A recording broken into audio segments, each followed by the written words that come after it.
Hello friends, आज का video आपके लिए बहुत ही ज्यादा इंटरेस्टिंग होने वाला है क्योंकि आज के वीडियो में हम क्या करेंगे, पढ़ाई से हटके जो पढ़ाई का मेन बेस है उसके ऊपर बात करने वाले हैं। तो क्या चीज है वो? बहुत ही इंपॉर्टेंट, हमारा नोट्स बनाना। नोट्स बनाना जरूरी है या नहीं जरूरी है, या किस जगह पर जरूरी है और किस जगह पर जरूरी नहीं है, इस चीज को आज मैं आपको समझाने वाला हूं। साथ ही साथ दोस्तों, जो भी मैं आपको बताता हूं मैं प्रैक्टिकली खुद के ऊपर उसको यूज करता हूं, साथ ही साथ कुछ स्टूडेंट के ऊपर उसको यूज भी करता हूं, उनके फीडबैक लेता हूं, देन उसके बाद आपको कोई भी चीज समझाता हूं। डायरेक्ट मैं आपको कोई भी चीज नहीं सिखाता। जो भी मैं आपको स्टडी भी सिखा रहा हूं, जो भी पढ़ा भी रहा हूं, वो सभी चीजें मैंने एक बार खुद के ऊपर यूज की है या फिर स्टूडेंट के ऊपर यूज की है, उनका फीडबैक लिया है, देन आपको सिखा रहा हूं। तो आप कहीं भी किसी भी तरह की शंका अपने माइंड में ना रखें और बिना किसी टेंशन के आप जो मैं पढ़ा रहा हूं उसको आप अपनी स्टडी के अंदर यूज करें।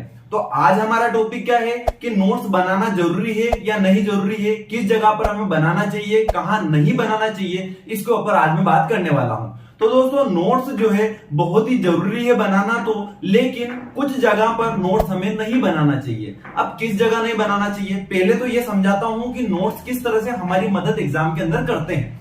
नोट्स जो होते हैं एक तरह से हमारे माइंड के अंदर एक इमेज क्रिएट करते हैं, जो यदि हम एग्जाम के अंदर कुछ चीज को भूल भी जाते हैं तो वो नोट्स क्या करते हैं, हमारी मदद करते हैं हमको वापस उस चीज को मेमोराइज करने के लिए। तो एक तरह से हम समझे तो नोट्स क्या है, एक तरह से इमेज बनी हुई है हमारे माइंड के अंदर। हमारे माइंड के अंदर हम क्या करते हैं, इमेज को बनाते हैं ताकि क्या करें, यदि हम भूल जाएं तो एग्जाम के अंदर वापस याद आ जाए। अब क्या होता है, नोट्स किस जगह पे नहीं बनाना चाहिए? तो नोट्स हमें क्या करना चाहिए, ऐसी जगह पर नहीं बनाना चाहिए जहां पर बहुत ज्यादा मैटर हो। ठीक है, जैसे मान लीजिए हम चरक संहिता के सूत्र स्थान के नोट्स बनाने के लिए बैठ जाएं। अब वो इतना सारा मैटर है कि हम उसके सारे के सारे नोट्स नहीं बना सकते। तो वहां पर क्या करना चाहिए, वहां पर नोट्स नहीं बनाना चाहिए। नहीं, वहां पर नोट्स बनाना है, लेकिन किस तरह से बनाना है उसका तरीका होता है। यदि आप नोट्स बना रहे हैं तो कुछ स्पेसिफिक कोई द्रव्य याद करना है, कोई ट्रिक याद करना है, या कोई टॉपिक ऐसा है जो बहुत ज्यादा बार पूछा गया है या फिर आपको याद नहीं हो रहा है, तो उसके आप नोट्स बना लीजिए। इसी तरह क्या होता है, दो कंडीशन बनती है यहाँ पर कि नोट्स बनाना किस जगह जरूरी है और किस जगह नहीं बनाना चाहिए। तो देखिए होता क्या है कि कुछ बुक्स जो होती है वो कैसी होती है, सिंपल होती है, जिनके अंदर ना तो डायग्राम होते हैं ना ही कुछ कलर यूज किए हुए होते हैं। तो ऐसी बुक क्या होती है, प्लेन जो बुक रहती है, हमारे माइंड के अंदर इमेज क्रिएट नहीं कर पाती, हमें एक ही जैसी चीज देखने को मिलती है।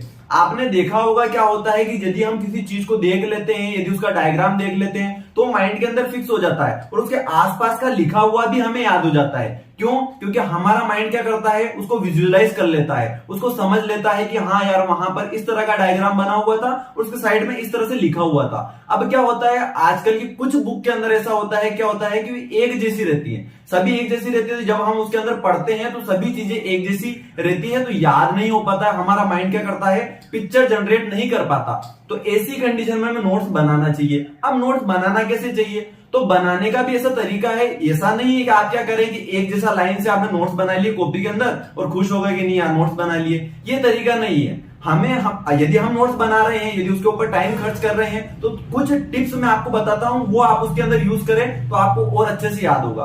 अब कैसे याद होगा, क्या टिप्स यूज करना है? तो देखिए करना क्या है, आपको एक तो मल्टी कलर को यूज करना है, अलग अलग कलर को आपको अपने नोट्स के अंदर यूज करना है। साथ ही साथ क्या करें, यदि हम नोट्स बना रहे हैं तो उसके अंदर कुछ भी डायग्रामेटिक आप क्या करें, चीजें बनाएं। जैसे मान लीजिए कहीं पे हमको कुछ द्रव्य याद करना है, या कुछ लोगो लाइन है, या कोई भी श्लोक है वो याद नहीं हो रहा है, छोटा श्लोक है, तो उसको क्या करें, एक फ्लोर बनाया, उस फ्लोर के अंदर उसको लिख दिया, या फिर साइड में कुछ ब्रैकेट बनाया, उसके साइड में कुछ डिजाइनिंग कर दी, उसके अंदर लिख दिया।